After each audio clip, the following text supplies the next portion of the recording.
ततो भयेत्याश्रम बालो गले सर्प गले विदम पितरम वीक्ष दुखार्तो मुक्त कंठोरुरोधा। तो कल राजा परीक्षित को श्राप लग गया 7 दिन में मृत्यु का। ततो भयेत्याश्रम बालो गले सर्प कलेवरम पितरम वीक्ष दुखार्तो मुक्त कंठोरुरोधा। 7 दिन में राजा परीक्षित को शरीर को छोड़ना है, मात्र 7 दिन में छोड़ना है। और राजा परीक्षित को जब पता चला कि 7 दिन में हमें मरना है तो घर का तुरंत त्याग कर दिया। आज के आदमी को जो पता पड़ जाए कि हमें 7वें दिन मरने, वो 7वें दिन घर में निकाल दे, शोक व्याप्त होकर के निकाल देगा। लेकिन राजा परीक्षित ने सब कुछ त्याग करके, एक सांस में घर का त्याग करके सुखदेव बाबा की शरण में पहुंच गए। और जाते ही साथ सुखदेव बाबा से हाथ जोड़ करके प्रश्न कर लिए।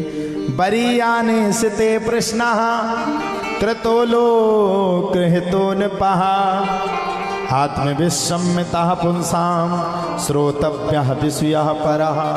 बरीयाने सिते प्रश्न जाकर के, अच्छा कोई आदमी हड़बड़ाया हो तो हड़बड़ाहट खराब होती है। हम लोग भी एक समय पे हड़बड़ाते थे, हम कब क्या करेंगे, कब क्या कर सकेंगे। अच्छा, जब तक भगवान की मर्जी नहीं होगी तब तक आप कुछ भी नहीं कर सकते। कितना जीवन में दुख कर लो, लिखा है हानि लाभ जीवन मरण जस अप जस विधि। ये 4 चीजें विधाता के हाथ में है। हम अपने पर्चा में भी कहते हैं कछु करवा लो तुम, कितनों भविष्य दिखवा लो। जब तक कर्म को नहीं करोगे तब तक भविष्य क्या करेगा। अरे आपके भाग्य में लाखों रुपए हैं, लेकिन जब तक कमाओगे नहीं तो क्या भगवान थोड़ी तुम्हें ऊपर से बादल फाड़ के दे देगा पैसा। अरे तुम्हारे भाग्य में भोजन खाना है, जब तक आटा नहीं गूंथोगे, रोटी नहीं बनाओगे, तब तक कोई तुम्हें मुंह में थोड़ी डाल दे। चलो नौकरन ने रोटी बना दी तो खाने तो तुम्हें अपने हाथ से आए ना। तो कर्म व्यक्ति को जीवन में करना ही पड़ेगा। बिना कर्म के जीवन जिया ही नहीं जा सकता है। अब किसी से आजकल का आदमी सबसे ज्यादा अगर पागल है तो धन खुद ही नहीं। कोई कहता है तुम्हारे इस दरवाजे में धन है, वो सबसे पहले गया थी फरुआ लेके खुदे। अरे अगर ऐसे बिना भाग्य के आपको कुछ मिलता होता तो पर सभी का न मिल जाता। हम तो वाईफाई लगा लगा के पूरा धन ही खुद ही लेते। कर्म प्रधान विश्व कर राखा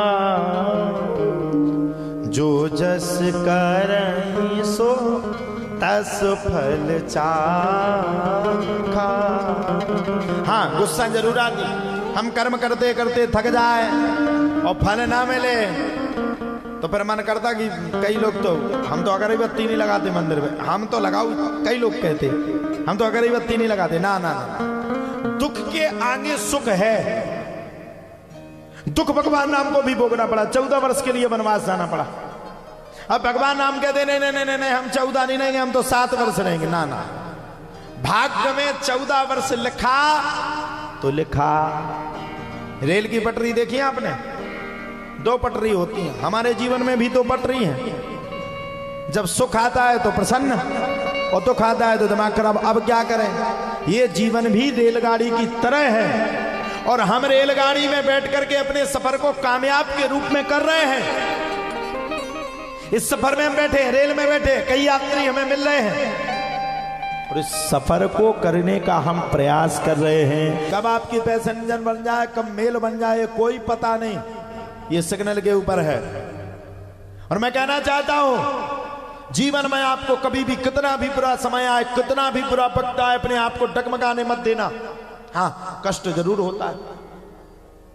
जब जिसने नैतिकता से, ईमानदारी से अपने आप को पहचाना हो, उसके साथ जब बुरा वक्त आता है, कष्ट जरूर होता है। मैं कहता हूं दुख जरूर होता। हम भी एक समय दुखी होते थे। मैं भागवत करूं, कभी कभी हम इतने टेंशन में हो जाते थे, लेकिन जब हम टेंशन में होते थे तो हम क्या करते थे, संकट मोचन के मंदिर में जाकर के उनके सामने बैठ करके हवन करने लगते थे। मुझे भरोसा है एक दिन वो आएगा कि तू मेरा हाथ पकड़ेगा और संसार पर मैं नाज करूंगा और जाकर के हर इंसान की इच्छा पूर्ति होगी। भगवान आपके साथ है। हाँ ये जरूर है, इस संसार में हर मनुष्य बने बने का यार है। पूरे प्रकृति पे देख लीजिए आप, कोई किसी का नहीं। अब बाप मरन लगे, वो लड़का से कहा बेटा हम मर रहे, तुम्हें भी हमारे संगे जहर खाने, तुम्हें भी मरने, लड़का के भाड़ में जाओ, काल मरते सो भाई मर जाओ, हमें काहे ले जा रहे संगे। अरे और तो छोड़ो बे, धर्म की पत्नी हो, उनसे कहो आदमी मरा तो वो कहे अस्पताल में हम डरे थे भी जहर पी, हम तो लौट के ना है बाके भाड़ में जाते मर, हम तो चाहते थे कितने मर जा, मैं 200 ब्याह कर लो।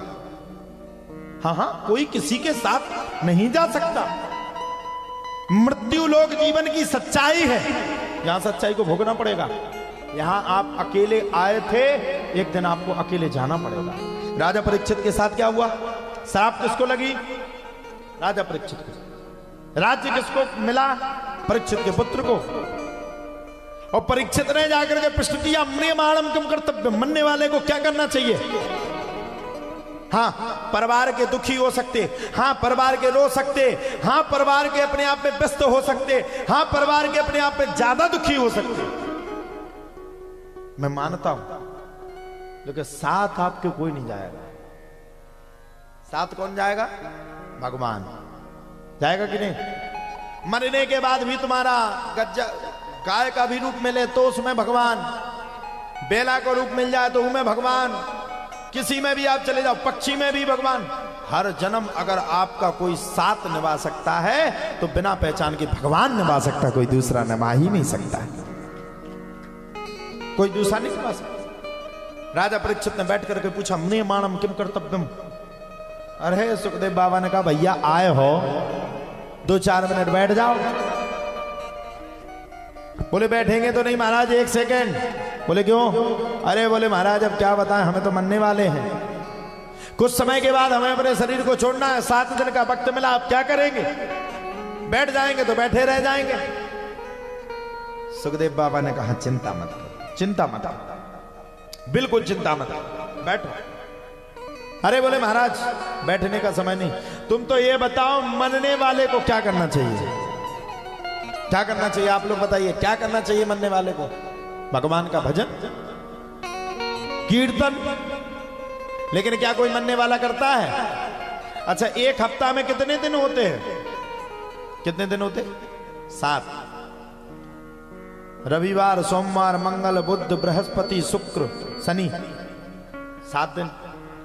को के ऊपर शनिवार को ठप्पा लगो, को के ऊपर रविवार को ठप्पा लगो, को बुधवार का सरक को बुधवार को ठप्पा लगो, को बृहस्पति का चलो बृहस्पति को ठप्पा लगो।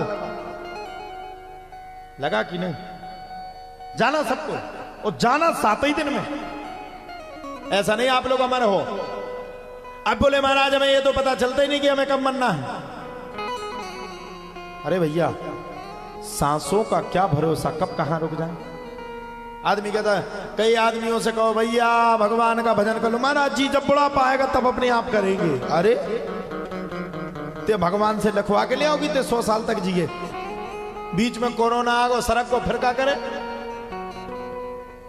इसलिए सुखदेव बाबा ने प्रश्न किया म्रियमाणम किम कर्तव्यम, मरने वाले को क्या करना चाहिए? और तुरंत सुखदेव बाबा ने कहा तस्मात् भारत सर्वात्मा भगवान ईश्वरो हरि श्रोतव्यः कीर्तितव्यस्य स्मर्तव्यश्चेक्षिताभयम्। मरने वाले को क्या करना चाहिए? बोले मरने वाले को भगवान का स्मरण करना चाहिए। मरने वाले को क्या करना चाहिए? मरने वाले को भगवान के नाम का गुणगान करना चाहिए, तभी कल्याण है, नहीं तो कल्याण हो ही नहीं सकता है।